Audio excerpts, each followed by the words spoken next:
thinking about the past, and especially the past here in Connecticut.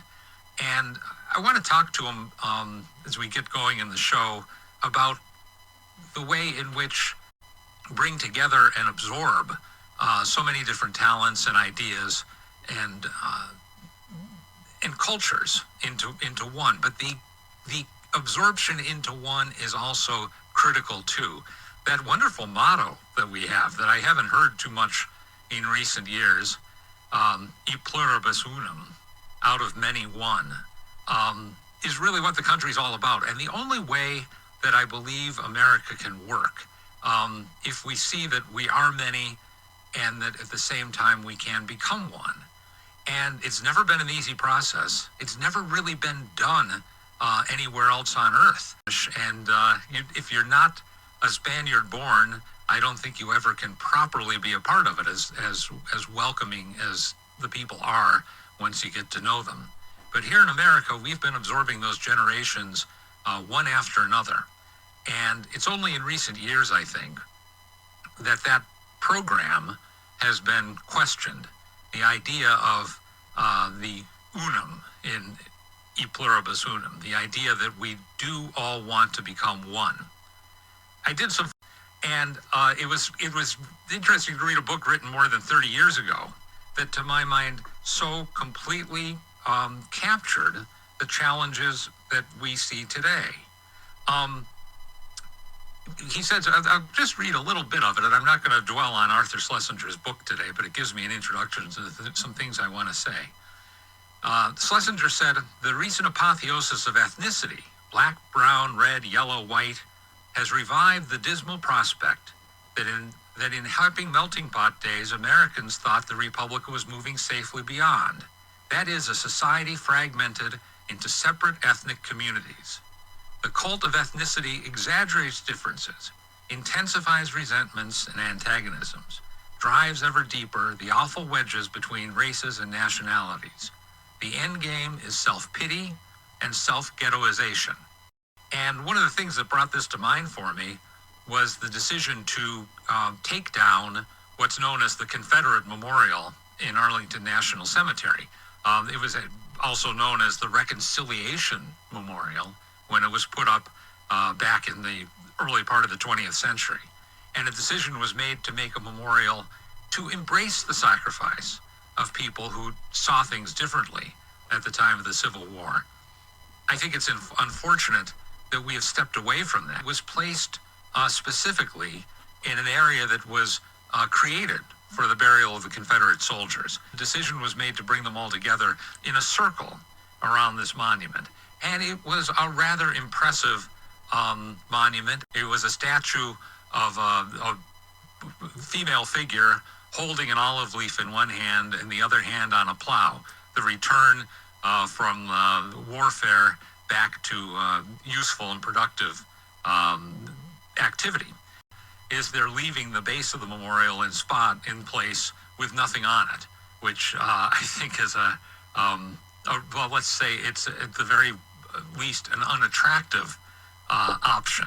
But to my mind, our ability to embrace our enemies, literally our enemies, our brothers who were our enemies, after a civil war, was one of the most magnificent things that happened in American history. But when it was over, we could still look at each other and say we are brothers and we respect what we have done. And that desire has been lost. Now the idea of the past is to go back and excoriate anybody who didn't have the views that we now hold to be the proper views. The stupidity of our current wisdom astonishes me. And we've been talking about monuments, and we got some callers about monuments in history. Richard, are you there? Yes, I'm here. What's on your mind? What's on my mind? I think the USA is falling apart. It's a shame. And the Republicans or Democrats are not running this country right. With me here in the studio is Bill Hosley. Bill, I said you're a historian and a curator. Is that fair? Yeah, I've been involved in public history and scholarship for 43 years here. And love it. And what should be your feeling then, just in brief, about this monuments thing? Do you think that all should go, some should go, none should go, or how do we make decisions? Well, I think the point you made that there's no limiting principle once you open this Pandora's box without a really clear and coherent argument why and which ones. I think some, removing Robert E. Lee from Monument Avenue in Richmond made some sense, but I've been on panel discussions with other people on this issue, and there's an assumption that every Confederate monument was placed on a courthouse step to assert white supremacy. Well, some of that is true, but the vast majority of even Confederate monuments were not on courthouse steps, and many of them were literally in cemeteries and do what a monument like that was always meant to do, which is to convey a sense of empathy, epic level of loss and the trauma from the Civil War. Nothing in American history compares to it. So a lot of this was grieving. Bill, back to the monuments for a minute. You would say a it seems to me like they have done it on a case-by-case basis. Well, at very least, every monument removal proposal ought to be accompanied by a moment of, more than a moment, but of reflection. And I just say pause, discuss, decide. But the pause and discuss part, particularly in the past couple of years as the monument removal movement has gained force, the pause, reflect, discuss has just simply not happened hardly anywhere. And these rushes to judgment are always kind of top down. There's no learning going on in the middle of that process. Well, and it's also, I think, important to acknowledge that the United States was the first, and as far as I know, last country in world history in the cause of ending slavery. Slavery had existed in many contexts throughout world history, and I'm not aware of another circumstance where people went to war to achieve the virtuous end of making legal slavery illegal. It's kind of an astonishing national achievement. And it was a matter of great and profound conversation for decades before it actually took place. And I wanted to give you a chance to continue down that list if we got anything more we need to add to it. Well, there's just so many things. We ended a moment ago talking about this renaissance of gravestone studies in this younger generation that are doing incredible things to promote an interest and awareness of Connecticut's earliest art form, and I would say most significant. But within the museums, I look at the Phelps Hathaway House Museum in Suffield, Connecticut, had a 200th anniversary symposium, day-long program that they did last fall on the architectural legacy of Asher Benjamin. Now, most listeners won't have heard of him, but he was, really the first native-born American architect, wrote pattern books, and really was the first architect in America to really achieve national recognition and attention. So there are programs that these organizations do. The Webb Dean Stevens Museum in Wethersfield did a day-long conference on houses and house museums. But the more time any individual spends familiarizing themselves with the history and the place where they live or places they like to visit, I think they'll discover that there's a lot there and that there's a lot to love. How are these institutions holding up? I know that the state has a real lifeline to some of the big arts organizations in Connecticut, but the smaller ones don't get the same kind of attention. They don't really know what they're doing. And most of what goes on in the cultural realm in Connecticut is at the local level, and it involves these small organizations. Rarely get much support from government, and they maintain themselves through volunteerism and the generosity of the people that love them. And some of them are at risk. Every town in Connecticut, with no exceptions, has at least some, it could be as little as a room in the library where all the historical local stuff is preserved. But one of the great things about Connecticut is pretty much everyone has a local museum, and they range from good to just astonishing. The best of them are as good as anything that is going on at the big art museums. So I love this stuff, but some of them are at risk. And right in the town where I live in Enfield, the Historical Society wants to sell this Martha Parsons house. Martha Parsons is in the Connecticut Women's Hall of Fame. It was a house that was in her family since the 19th century. She donated it to the Historical Society, complete with these amazing local collections, including things related to the Shakers and to tobacco that Enfield did. But everywhere there is the challenge of sustaining these things. And without endowments or lots of public support, some of these things will fail. But I'm a great believer that the public work of local history is the key to how history and an enriched sense of civic spirit can heal the very divisions we've talked about. That the solution to the problems of national unity start local. That's right. It's not a top-down mandate. Yeah. And community is built around a sense of history and a pride in a locality. But it was based on what they knew in their own community. Their love for the country was, in a way, was a local love for the landscape they were in. And so why would the Enfield Historical Society be selling this thing? That seems like a bad idea. I think it's a bad idea, and I'm busy with get the town to have a conversation about it. It's the same issue. The way I approach the monument thing is pause, reflect, then act. Yeah. But don't just, and their argument is that they don't have the money to care for it. Yeah. And she left an endowment, so then the question becomes, why don't you have them? What happened to that money? And was it enough?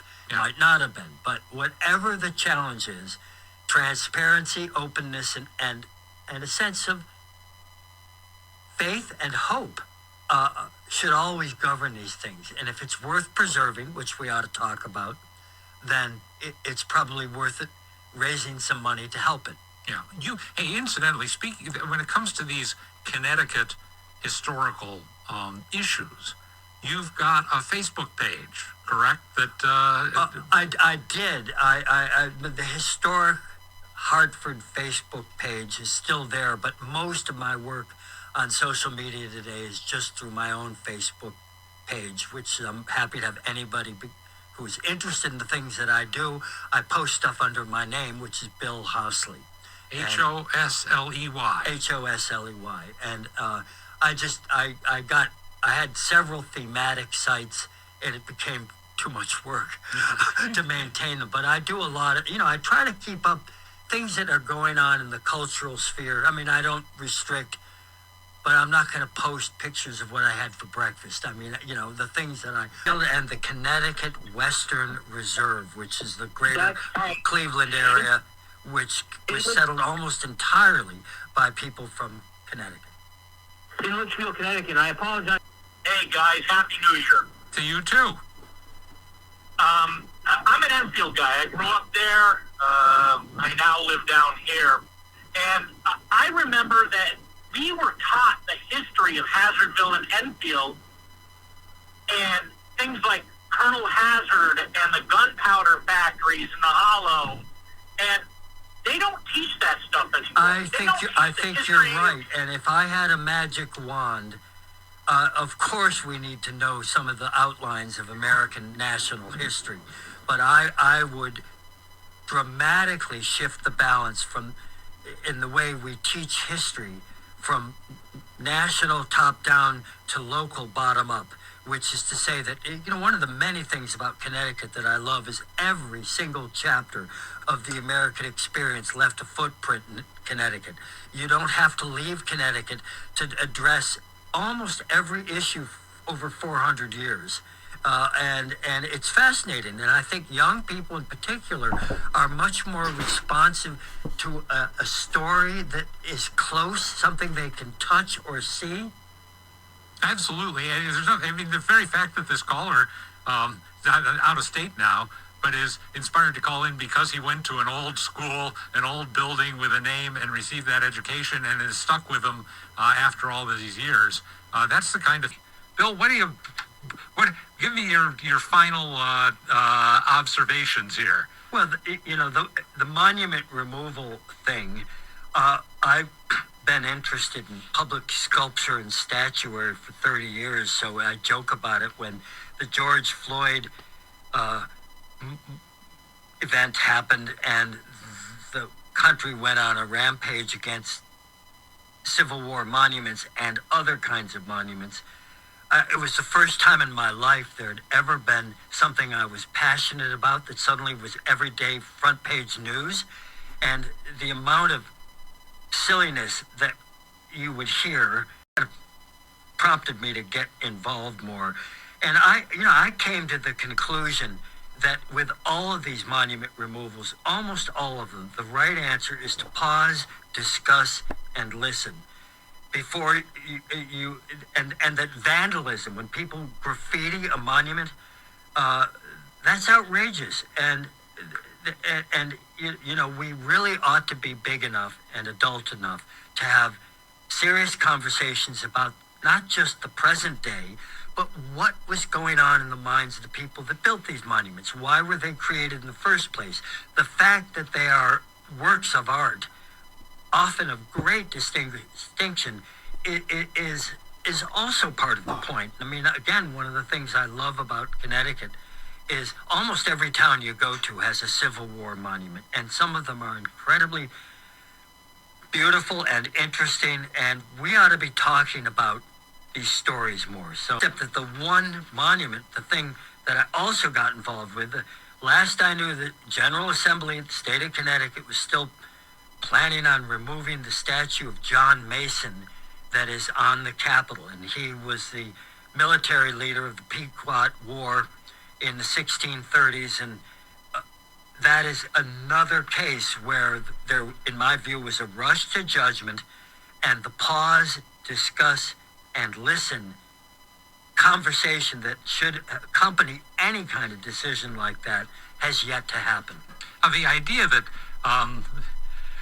people who are making the decision, take the Connecticut General Assembly, if that's who we're going to talk about as the decision makers, have enough of an idea of what was going on with John Mason 400 years ago, almost 400 years ago, is just ridiculous. And to try to put yourself into any notion of what the world was like and what those people faced and what was going on, to be able to look back and say, that was a bad man. The idea is that these complex conversations about long ago require a certain amount of grounding in scholarship and information and facts that would help people understand the different contexts of the times. It is ridiculous to assume that the world of 100 years ago or 200 years ago needs to be fully accountable to whatever values we proclaim to have today.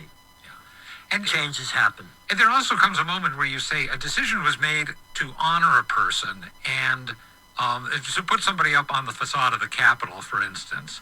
And boy, I really almost can't see how you could ever overrule it. Hey, well, part of the challenge of celebrating diversity isn't just in the here and now, but having respect for generations past that, by the way, created so much of what we benefit from today. That's right. And one way to honor the diversity of the past is to take advantage of the museums and historical sites here in Connecticut that Bill has been talking about. And Connecticut has such strength in culture and heritage.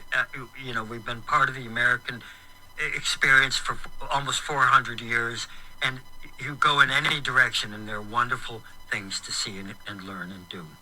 Bill, thanks so much for joining me here today and for giving your time to our listeners.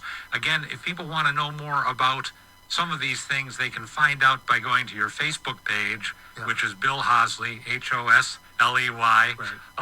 And follow him. And you'll find many, many interesting things, including alerts to the kinds of good cultural events that are going on in the state.